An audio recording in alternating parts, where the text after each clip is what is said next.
네, 안녕하십니까. 김광수 소장입니다. 2016년 1월 네 번째 동영상, FRB 금리 인상과 글로벌 금융위기 해고를 촬영 시작하겠습니다. 1월 동영상은 사실 지금 내일 모레가 이제 부산 그 경제전망 세미나인데요.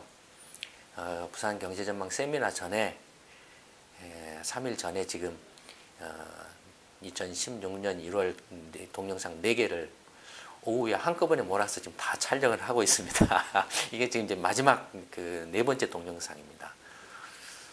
네 번째 동영상 주제는 말씀드린 대로 FRB 금리 인상과 글로벌 금융위기 해고입니다. 다들 아시는 것처럼 이제 미국 FRB가 2015년 12월 달에 이제 제로금리 정책을 종료를 했죠. 금리 인상을, 기준금리를 올렸죠. 근데 그 전에 이제 2014년 10월에는 이른바 QE 정책도 종료를 했죠. 그래서 2015년 12월 달에 제로금리 정책을 이제 종료함으로써 금리, 이제 말하는 기준금리를 인상한 것은 이른바 2008년 이제 리만 브라더스 파산을 계기로 시작된 글로벌 금융위기가 사실상 이제 끝났습니다라고 선언한 거나 마찬가지죠. 제로금리를 해제를 했다라는 것. 뭐 보시는 것처럼 그 FRB의 기준금리를 보시면 2005년에는 한 2.5% 조금 못 됐다가 막 올라가지고 5.2%까지 이렇게 25%까지 올랐다가 2007년대 후반에 서프라임 론 사태가 발생하기 시작하면서 수직 낙하하기 시작하고 2008년에 이제 리만 브라더스 발생할 때 직전에는 2%까지 떨어졌다가 리만 브라더스 그 사태가 나오고 나서는 이제 연말에 쭉 떨어져 가지고 2008년 12월부터 이제 사실상 제로금리 정책이 시작됐죠. 이후 계속 이제 제로금리가 유지되어 오다가 이제 2015년 12월 달에 그러니까 이제 처음으로, 그러니까 거의 만 7년 만에, 만 7년인가요? 2009, 10, 11, 12, 13, 14, 15, 만 7년이네요. 손가락질을 해야 이제 계산이 되네요. 만 7년 만에 이제 금리를 올렸죠. 그러니까 만 7년 만에 이때 발생했던 글로벌 금융 위기가 끝났습니다라고 이렇게 선언을 한 거나 마찬가지죠. 그러면 여기서 한번 이제 2008년 글로벌 금융 위기를 한번 이제 되짚어 봅시다. 사실 이제 2008년 글로벌 금융 위기가 시작된 것은 2007년대 그 7월에 이른바 서브프라임 론 사태에서부터 이렇게 표면화됐지만, 그러나 이미 그 문제가 불거지기 시작한 것은 2006년 초부터입니다. 이미. 그러니까 2006년 2월부터 이미 서브프라임 론 위기가 이제 거론되기 시작을 했습니다. 이때 이제 문제가 됐던 것들이 이제 이른바 그 주택 모기지 파이낸스사. 그러니까 주택 모기지 파이낸스사는 어떤 데냐면은 그러니까 여신기관이죠. 그러니까 할부금리나 리스 그런 정도라고 생각하시면 됩니다. 근데 할부나 리스는 그냥 뭐 기계라든지 자동차 판매라든지 뭐 이런 거잖아요. 근데 이 주택 모기지 할부는 그냥 주택만을 대상으로 해서 대출을 해주는 회사. 할부 대출을 해주는 회사. 그러니까 주택 모기지 파이낸스사. 그러면 이 주택 모기지 파이낸스사는 주택 대출 해주려면 돈이 있어야 되잖아요. 그 돈 어디서 나냐 이거죠. 그럼 돈은 어디서 나겠습니까? 어디서 나냐면은 이 주택 모기지 파이낸스 회사가 회사채를 발행해. 회사채를 발행하든지 아니면은 시중은행으로부터 돈을 대출을 받아요. 대출을 받거나 회사채를 발행해 가지고 돈을 조달을 해서 그걸 바탕으로 해 가지고 이제 보다 더 비싼 높은 이자로 대출을 해주는 거죠. 이 주택 모기지 파이낸스사들이 막 우후죽순처럼 이제 막 규제가 풀려가지고 우후죽순처럼 생겨나서 이렇게 하는데, 파이낸스사들이 좀 이제 예를 들어서 회사채를 뭐 1억 달러를 발행을 해요. 회사채를 발행한다고 합시다. 1억 달러를 발행해가지고 주택 모기지 대출을 해줘요. 뭐 5% 이자에 회사채를 발행해서 8% 이자로 대출을 해줘요. 예를 들어서 8% 이자로 대출해줘요. 10%라고 합시다. 10%로 대출을 해줘요. 1억 달러를 다 대출을 해주고 나면 더 이상 대출해줄 돈이 없잖아요. 대신에 뭘 가지고 있습니까? 이 주택 모기지 파이낸스사는 1억 달러를 대출해준 대출 채권을 가지고 있죠. 그렇잖아요. 1억 달러를 대출해줬으니까 대출해준 사람들에 대한 채권을 가지고 있죠. 주택 모기지 대출 채권을 가지고 있어요. 그러면 이 채권을 이제 돈을 더 대출을 사업을 키우려고 이 채권을 팔아요. 누구한테 파냐면은 은행들이나 뭐 페니메이나 프레드맥 같은 주택금융공사 같은 이런 데다 또는 뭐 이렇게 좀 이렇게 이제 이른바 이제 그 ABS 자산담보부 증권이라는 거 있지 않습니까? 이건 달리면 주택담보부 증권이죠. MBS Mortgage Backed Security 또는 주택담보증권은 RMBS Residential 앞에 이제 R이 붙어서 주거 주택 그게 뭡니까? Mortgage Backed Security 이렇게 해서 RMBS 이런 식으로 해서 그걸 이렇게 시장에다가 이렇게 그런 것들을 되팔아요. 그러니까 예를 들어서 이제 10% 대출 이자 받을 수 있는데 시장에다가는 그걸 가서 8%에 팔아요. 자기는 그래도 마진 3% 남잖아요. 그래 8%에 팔아가지고 돈을 또 조달을 해요. 조달을 해가지고 이렇게 해요. 그다음에 그런가 하면은 이제 뭐 예를 들어서 자기 자본이 있다. 자기 자본이 뭐 $10,000,000다 하면은 그 $10,000,000를 담보로 해가지고 차입을 하는데 뭐 한 30배 차입을 해버려요. 3억 달러를 차입을 해버려요. $10,000,000를 가지고. 규제가 풀어지니까 은행도 3억 달러 그 $10,000,000를 담보로 해서 30배 대출을 해줘버려요. 문제는 뭐냐면 그 주택 모기지 파이낸스사의 어떤 그 재무제표 실체가 불명확해요. 그러니까 은행들도 이렇게 제대로 이렇게 보지도 않고 그때는 막 무조건 하고 대출해줘서 이익을 내려고 하는데 다 혈안이 돼 있었기 때문에 보지도 않고 막 또 은행들도 막 그런 똑같은 짓을 해버리니까. 근데 어쨌든 2006년부터 초부터 그런 상황이 벌어져서 경고를 하기 시작한 서프라임 이제 론들. 왜냐면은 이제 왜 서프라임 론이냐면은 이렇게 우량 대출, 우량 고객, 주택 우량 고객, 소득이 높고 충분히 빚을 갚을 수 있는 여력이 충분한 사람. 그 다음에 중간 정도, 알트 A 뭐 이런 거. 그 다음에 최하위, 도저히 이 사람은 빚을 갚을 능력이 안 되는 사람. 그게 서브프라임이에요. 그러니까 최우량은 프라임, 중간은 뭐 알트 A. 빚을 갚을 능력이 안 되는 서브프라임. 그러면은 왜 서브프라임까지 대출을 해주겠어요? 이미 프라임이나 RTA는 이미 다 대출을 받아가지고 더 이상 대출할 데가 없는 거예요. 그러니까 이제 밑에까지 내려온 거죠. 한국이 지금 그런 상황이죠. 전월세 대란으로 지금 그런 상황이죠. 그러니까 그 서프라임 론이 이미 2006년 그러니까 경제 시평을 보면 이미 그때부터도 거론이 되고 있어요. 서프라임 론 거론이. 나가 이것이 2007년에 들어오자마자 연초부터 펑펑펑 터지기 시작합니다. 파산을 해요. 이런 주택 모기지 파이낸스사들이. 뚜껑을 열어놓고 보니까는 얘들이 막 부채 비율이 또 아까 말씀드린 막 30배, 막 50배 이렇게 된 거예요. 뭐 그다음에 뒤로 뚜껑을 더 뜯어놓고 보니까는 저 뒤로 돌아가지고 이제 그 ABS 증권 담보를 가지고 막 몇 바퀴를 돌린 거예요. 몇 바퀴를 돌린 거예요. 거기에다가 돈을 대준 이제 은행들이 다 막 난리가 난 거예요, 이제. 거기다가 은행 대주면 다 이제 그게 돈 못 받을 돈이잖아요. 못 받을 돈이잖아요. 그러니까 왜냐면 그 빚을 갚을 수 없는 능력이 안 되는 사람한테 그냥 막 서프라임 이런 대상자들한테 길거리 노숙자한테도까지 대출을 해줄 지경이었으니까. 그러니까 파이낸스를 바로 7월 달에 이제 결국에는 베어스턴스라는 증권사죠. 그 투자 펀드, 헤지 펀드를 운영했는데, 그게 이제 그런 그 파이낸서들한테 막 이렇게 투자를 했어요. 근데 파이낸서가 다 파산해보니까는, 파산해버린 거예요. 우리 이 펀드 돈 못 갚아줘. 원금 못 돌려줘. 이렇게 거덜나버렸어. 이렇게 돼버린 거예요. 그러니까 난리가 난 거잖아요. 주가가 푹 하고. 근데 베어스턴스만 그래? 그랬는데, 이제 어떻습니까? 이게 막 여기저기 이제 막 그런 이제 다른 애는 또 그런 거 아니야, 그런 거 아니야, 뭐 이렇게 어떻게 되면 다 돈을 빼가려고 할 것 아니에요. 갑자기 그 순식간에 돈이 씨가 말라버려요. 유동성이 그냥 갑자기 그냥 말라버린 거예요. 갑자기 벌어져 버린 거예요.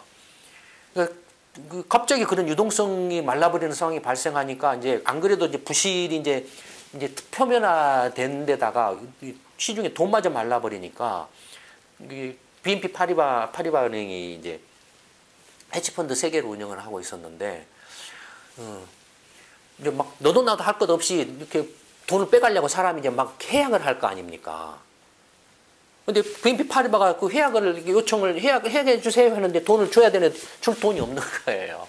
유동성이 현금이 없는 거예요. 환매 중단 선언을 한 거예요. 그래서 이제 와장창창창 이렇게 벌어지기 시작한 거죠. 그걸 우리 연구소는 이미 2004년 그 현실과는 한국경제 2권에서도 했던 것처럼 이미 그 미국의 주택 판매량 추이를 보고 경고를 하고 있었죠. 그 다음에 이미 이런 서프라임 론의 상황들이 이렇게 그 알게 모르게 물밑에서 이렇게 이야기가 조금씩 나오고 있었고, 그와 관련해서 특히 이제 페니메이, 프레디맥에 대한 이야기가 이제 거론이 됐어요. FRB에서도 2004년, 5년 이 무렵에 이렇게 만약에 주택담보대출이 급증하고 있는데 만약에 이게 문제가 생기면 페니메이나 프레디맥도 이렇게 파산할 가능성이 있느냐라고 이렇게 논란이 한번 일어난 적이 있어요. FRB 안에서. 그때 이제 FRB 의장이 누구였냐면 그린스펀이라는 사람이 FRB 의장이었는데, 그린스펀 의장이 이렇게 조금 이렇게 주택담보 MBS 모기지 대출이 급증을 하고 있어서 문제이긴 하지만, 그러나 이렇게 페니메나 프레디맥이 문제가 될 정도까지는 가지는 않을 거다.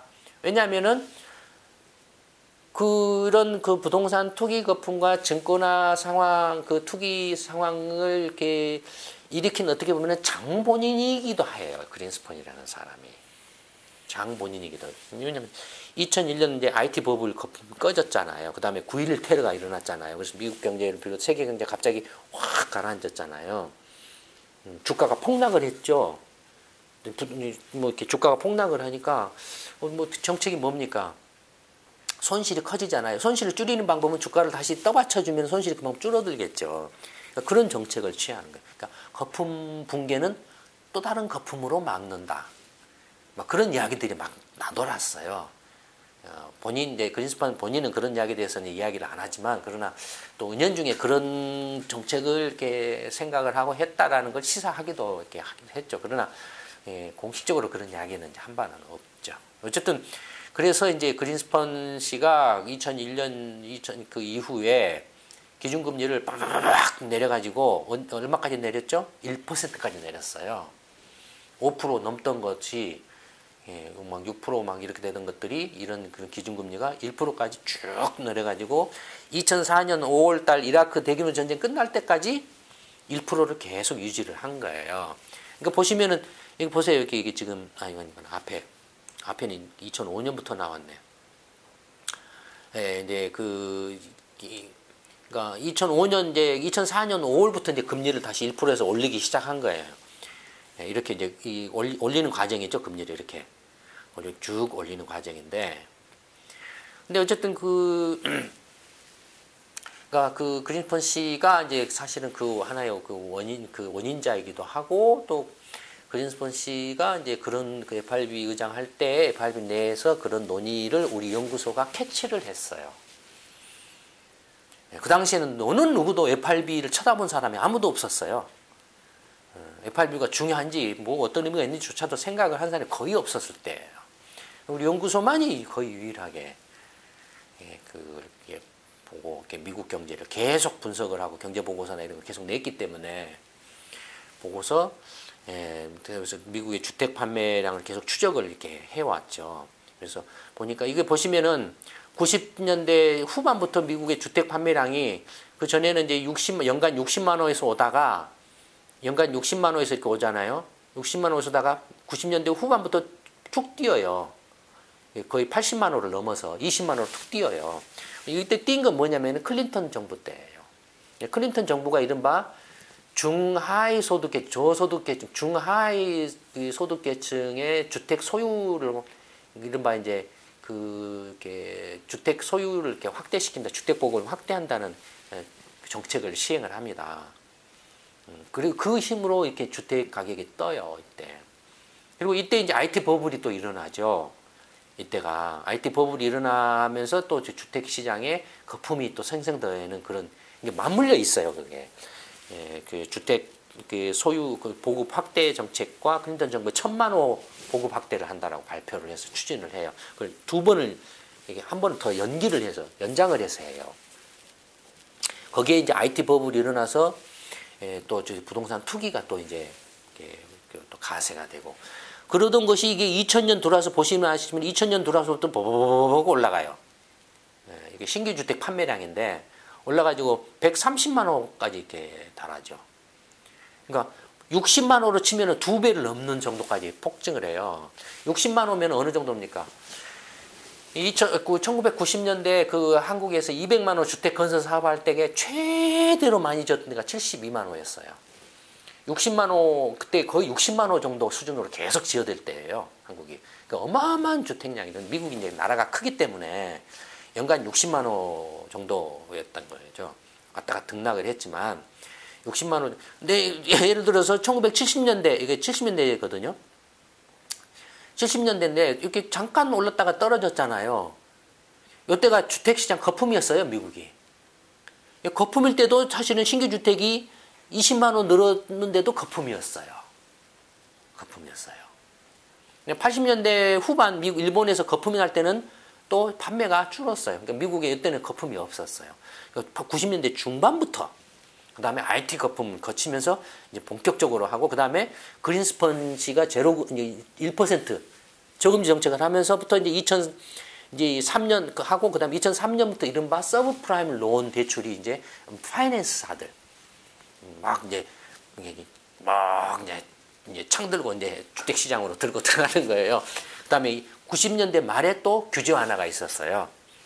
모든 규제를 다 풀어버리는 규제 하나가 있었어요. 금융 규제 하나. GLB법이라는 게 있었어요.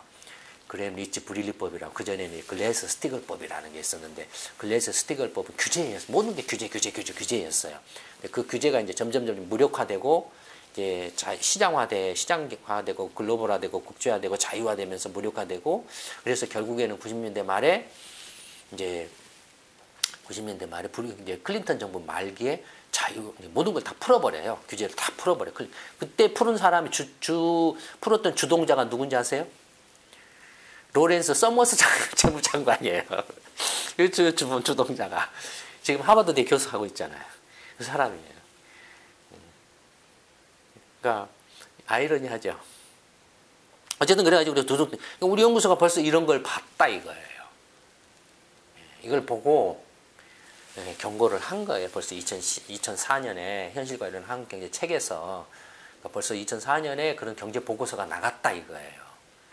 프레디 맥과 페니 맥이 문제가 심각해질 수가 있다. 이미 저게 막 그 대출이 폭증을 하고 있는데 만약에 부동산 시장에 문제가 생기면 페니 맥과 프레디 맥이 그걸 다 사주는 건데 페니 맥과 프레디 맥이 어떤 데냐면은 미국 시티뱅크라 시티그룹이라든지 뭐 골드만삭스가 됐든지 아까 뭐 무슨 파이낸스사가 됐든지 이런 회사들이 주택 대출을 해주잖아요.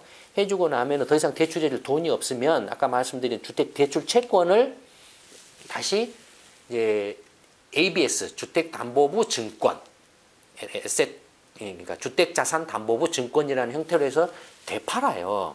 그럼 시티은행은 누구한테 되팔합니까? 이 프레디맥이나 페니맥이라는 주택금융공사, 연방주택금융공사한테 팔아요.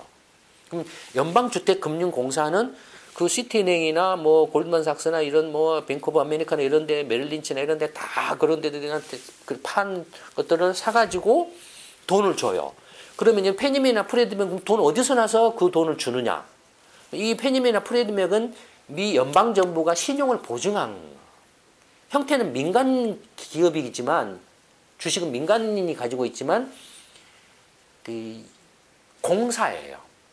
그러니까 연방 정부가 지급 보증을 한 공사예요. 그러다 보니까 이 페니메이나 프레디맥이 자금은 어떻게 조달하면 공채를 발행을 해요. 페니메이드채, 프레디맥 이런 공채를 발행을 해요. 그럼 그 공채는 미 연방정부의 국채하고 똑같아요. 신용등급이. 굉장히 싸게 자금을 조달한다 이거예요. 그리고 싼 이자로 조달해가지고 그러니까 시티은행한테 이제 이렇게 시티은행이 그 팔았던 대출을 해줬던 주택담보부 채권을 사요. 사고 돈을 줘요. 그러면은 이 페니메이나 프레디맥은 이제 직접 이 주택담보부 채권을 가지고 있으니까 시티은행으로부터 대출을 받았던 주택 구입자가 있을 거 아닙니까? 이 주택 구입자는 이제 이 페니메이나 프레디맥한테 이제 그 원리금을 갚아야 돼요. 할부금을 갚는 거예요. 이렇게 채권이 넘어와서. 그러니까 그다음에 이제 그러면 시티은행은 또 이 페니메이나 프레디맥한테서 돈을 이제 융통을 받았으니까 자기 가지고 있던 자산을 뭐 8%에 대출해 주는 것을 페니메이나 프레디맥한테 7%에 팔고 페니메이나 프레디맥 근데 5%나 6%에 뭐 6%에 팔고 페니메이나 프레디맥 시장에서 미 국채와 같은 싼 이자 4%로 자금을 조달하니까 4%로 조달하면 2%나 3% 마진이 있잖아요. 또 시티는 시티대로 마진이 있잖아요. 마진. 근데 정작 대출을 받은 사람은 노숙자예요. 정작 대출을 받은 서프라임이라는 게 노숙자예요. 대출을 받은 사람은. 그런 구조였다. 그러니 그런 구조였으니 노숙자가 빚 못 갚어라고 하면 어떻게 되겠습니까? 줄줄이 사탕으로 엮여서 최종적으로는 누가 망하나요? 페니메이하고 프레디맥이 망하죠. 그렇죠. 최종적으로는. 그런 구조를 갖고 그걸 2004년에 경고를 했다 이런 겁니다. 우리 연구소가. 어떻습니까? 대단하지 않습니까? 그 당시에 이런 미국의 그 금융시장의 구조를 이해하고 있는 사람조차도 없었어요.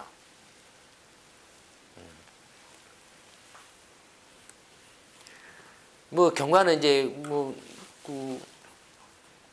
이렇게 이제 2007년 그 이제 서프라임 론이 뻥 터지고 나서 이제 막 시끄러워져요. 그러니까 우리 연구소가 이제 벌써 계속 연일 시평을 통해 매주마다 시평을 통해서 시티은행 망할 거다. 그게 뭐 그 시티그룹 그때는 시티그룹이 제일로 큰 은행이었거든요. 시티그룹 망한다. 페니메이 프레디맥 망할 거다. 뭐 이렇게 증권사는 이렇게 그 파이낸스사는 이미 망했고 다른 모든 이렇게 왜냐면 증권화 상품이니까 증권회사들이 투자은행이랑 증권회사는 영어로 하면 인베스트먼트 뱅크예요.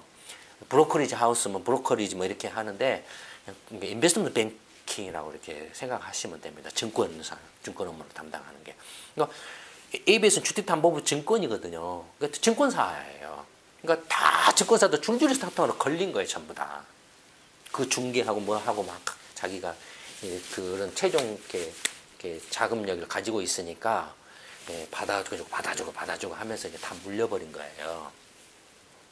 그런 것들을 계속 했는데 2007년 후반 말 그 서프라임 론 딱 터지고 나서도 FRB나 그 당시에 이제 버냉키 씨가 의장이었는데 이렇게 그 크게 막 그 심각한 위기까지는 안 갈 거다. 문제 없다라고 막 이렇게 했어요. 근데 우리 시평에서는 시티 망한다. 벌써 그때 그런 보고서가 나갔어요.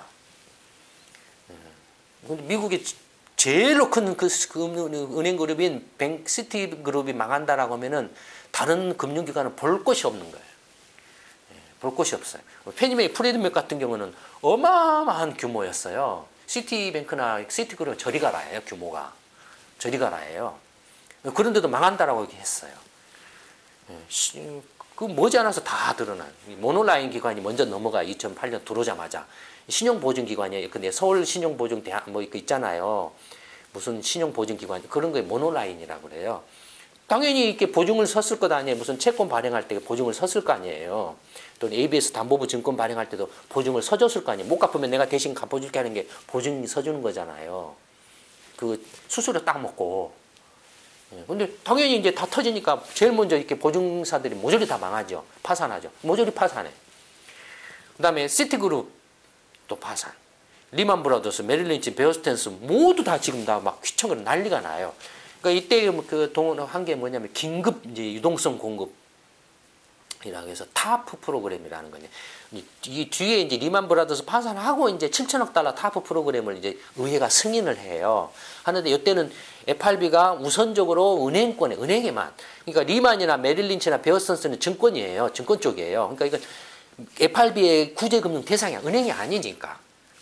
시티 같은 경우는 은행이니까 FRB 유동성 공급을 받을 수 있는데 이런 데는 받지를 못해요.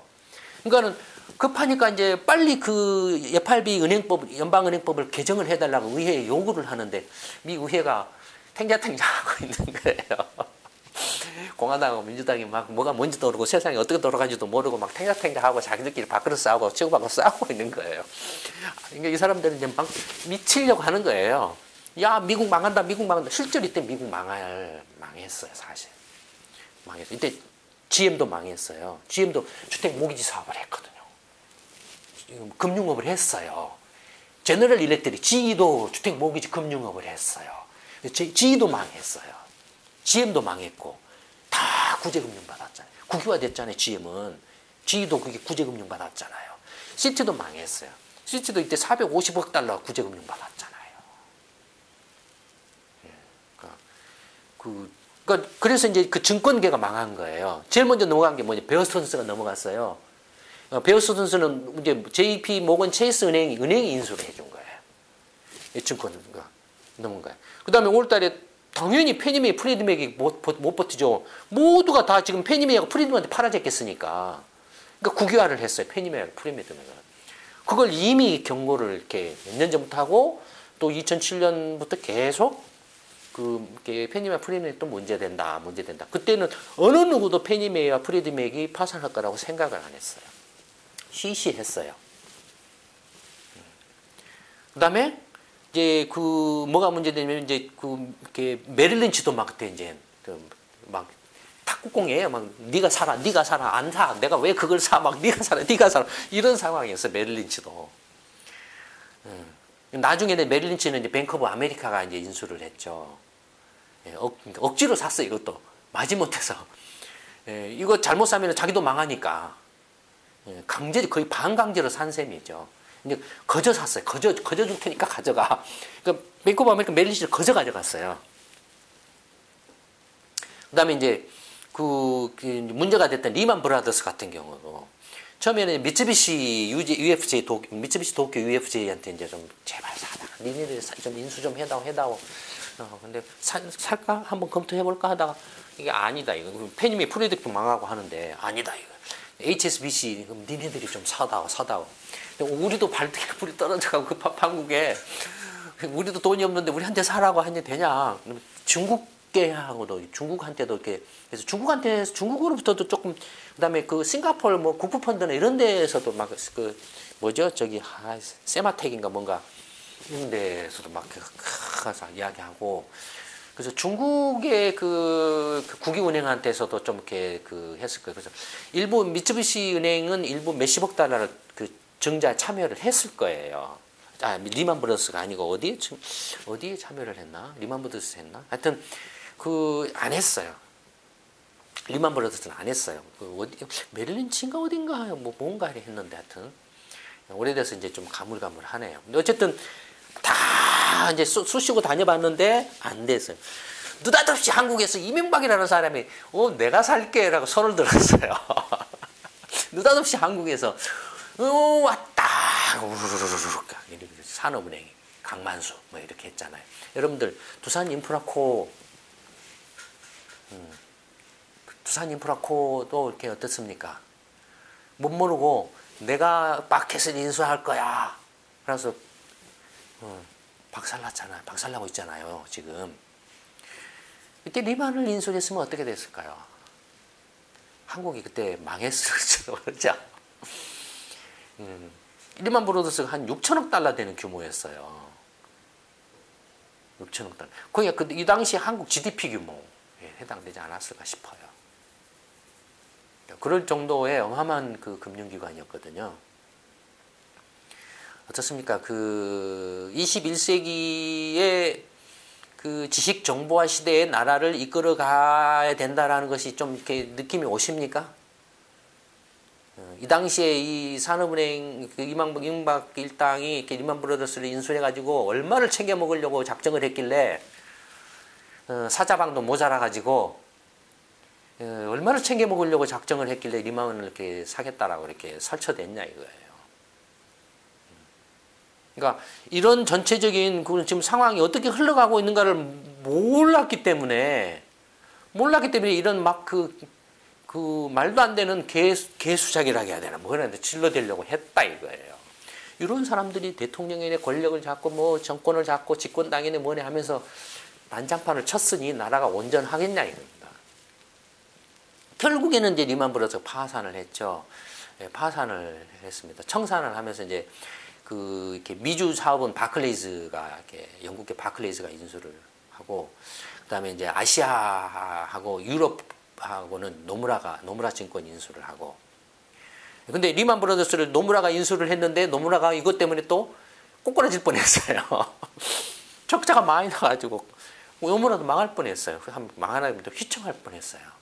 그 뒤에 잘못 인수를 해가지고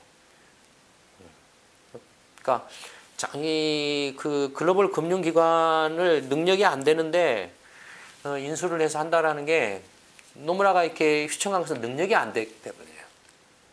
돈이 없어서가 아니라 능력이 안 되기 때문에 경영할 능력이 안 되기 때문에 그런 거예요. 네, 이제 그럼 이제 이런 FRB가 금리 인상을 해서 이제 이른바 2008년 글로벌 금융 위기가 사실상 이제 종료했다라고 선언한 것인데, 그러면 이런 글로벌 금융 위기가 남긴 건 뭘까? 한번 이제 되돌아보면, 남긴 건 뭘까요? 빚만 남았죠. 빚만 남았어요. 성장력은 떨어지고 빚만 남았어요. 한번 이제 그 빚이 어떤 형태로 남았는가를 한번 이제 정리를 해보면, 케인지안 모델을 주장하는 사람들이, 뭐 케인지안이라든지 뭐 이런저런 사람들이 있겠죠. 무슨 네오 케인지안 뭐 어쩌고저쩌고 하는데 그런 건 뭐 대수는 아니고, 이제 케인지안은 뭡니까? 경제가 안 좋아지면 정부가 조금 일시적으로 빚을 내가지고, 빚을 땡겨서 적자를 내가지고, 빚을 내서 공공사업, 다리도 짓고 도로도 짓고 뭐 병원도 짓고 학교도 짓고 공공사업을 막 늘려서 이렇게 경기를 이렇게 수요를 진작시킨다. 경기가 안 좋은 원인 중에 하나는 수요가 위축돼서 그렇기 때문에 수요를 살려야 되는데, 민간 부분은 이렇게 불경기로 수요를 자기 민간의 힘으로는 불경기이기 때문에 대공황이 발생해서 불경기잖아요. 소득이 없잖아요. 그러니까 민간에서는 민간 스스로는 수요를 이렇게 이렇게 키울 수가 없다 이거예요. 그러면은 대타로 정부가 민간이 못 만들어내는 수요를 대타로 정부가 그 공공 수요 형태로 만들어낸다. 그러니까 유효 수요를 창출을 해서 공공 수요를 만들어 가지고 거기에서 이제 민간의 소득을 늘려주고 그 소득 증대를 통해서 민간 수요가 살아나게 만드는, 그러니까 펌프질을 할 때가 이제 이른바 마중물 역할을 공공 수요가 이렇게 하는 역할을 해서 경기를 다시 이렇게 살리는 역할을 한다. 이게 이제 케인지안의 요체예요. 그 다음에 이제 공공사업, 도로나 병원이나 학교 다리를 막 했는데 또 이렇게 경기가 민간 부분이 공항으로 위축되고 뭐 하니까, 그 다음에 또 경기가 좋을 때는 좋을 때대로, 이제 우리가 먹고 살만해졌으니까 복지를 통해서 계속 경제를 이렇게 성장세를 유지해 가자. 그래서 열하면서 무덤까지 뭐 이런 거라든지, 다 케인지안. 근데 케인즈 이론의 원래 핵심은 단기적이에요. 예전에도 아마 동영상에서 말씀을 드렸을 겁니다.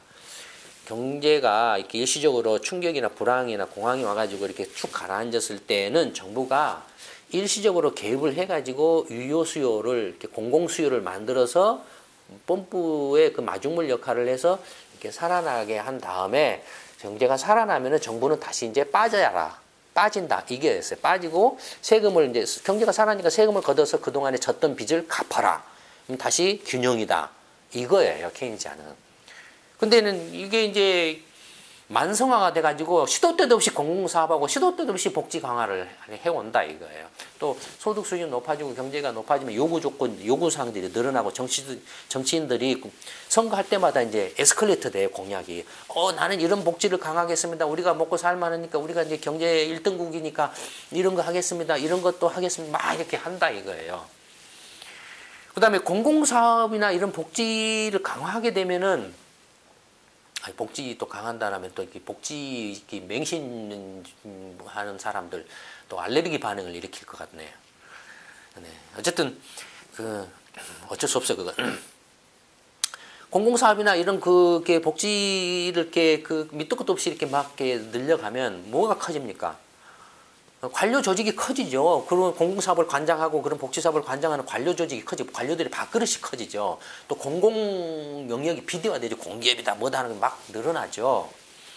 그러니까 관료 조직과 공공 부문이 이렇게 비대화되고 비효율화가 아니야 가속화된다. 그러면서 잠시 적자를 내서 경기를 살린 다음에는 세금이 늘어나면 그걸로 빚을 갚는다가 아니라 이제 이 적자가 만성화된다 이겁니다.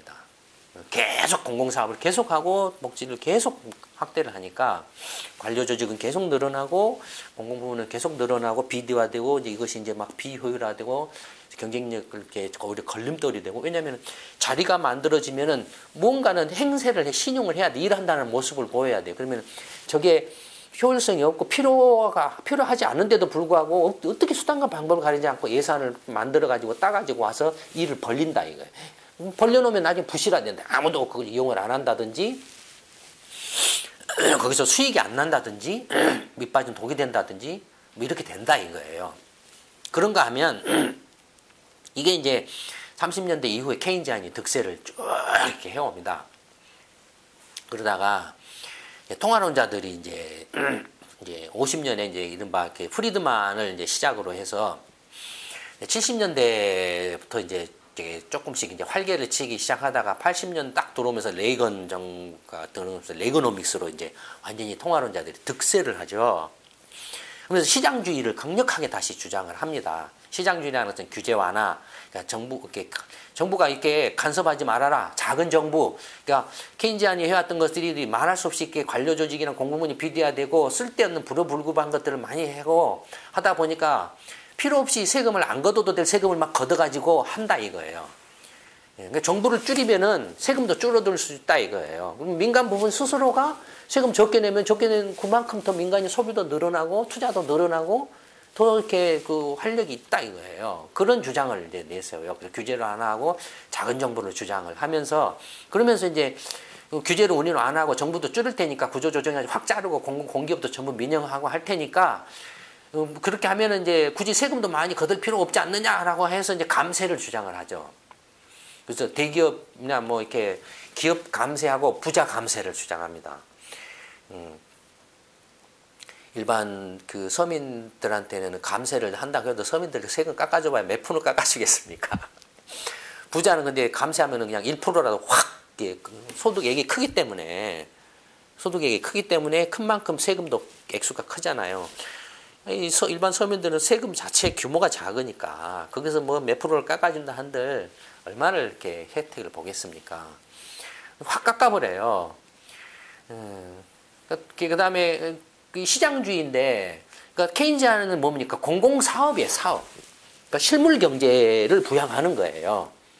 그러니까 병원 짓고 뭐 학교 짓고 도로 짓고 다리 짓고 뭐 하는 실물 사업을 벌리는 거예요. 통화론자는 뭡니까?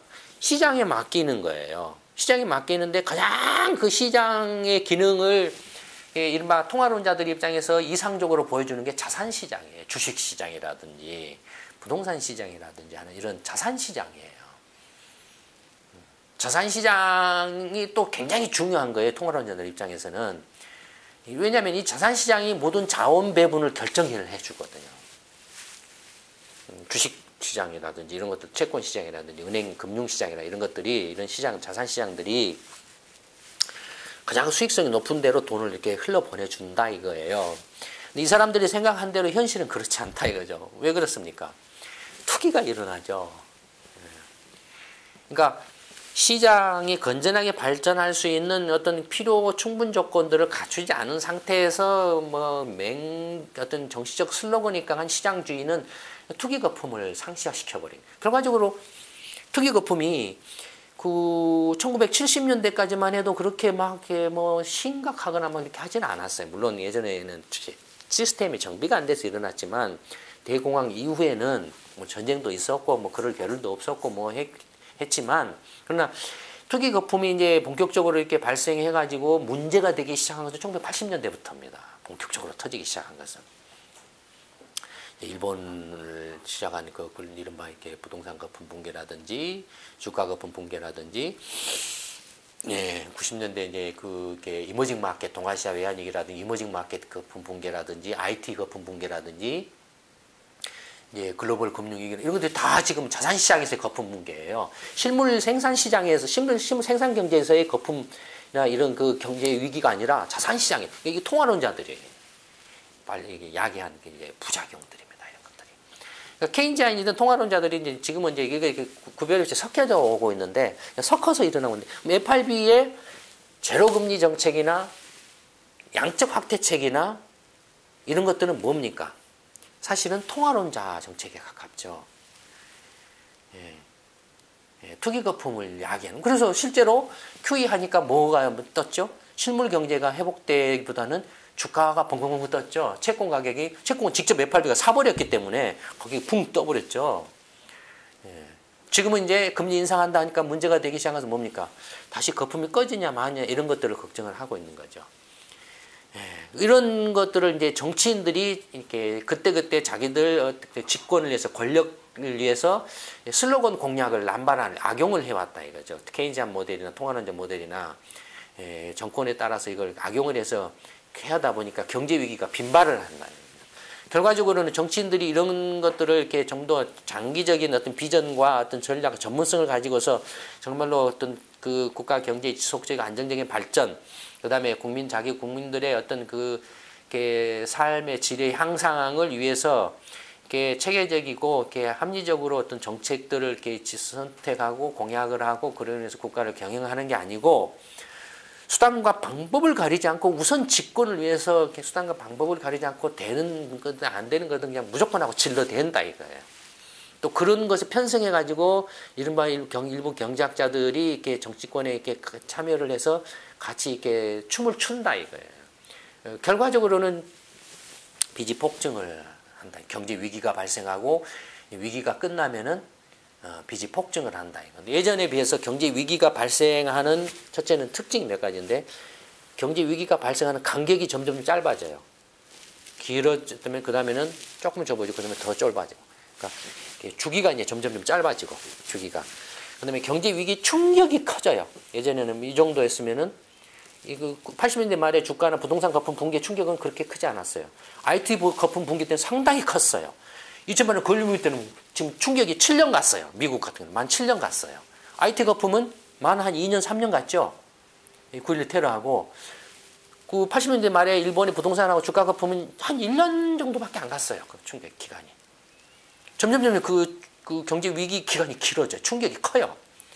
그 다음에 빚이 폭증하는 폭이 늘어나요.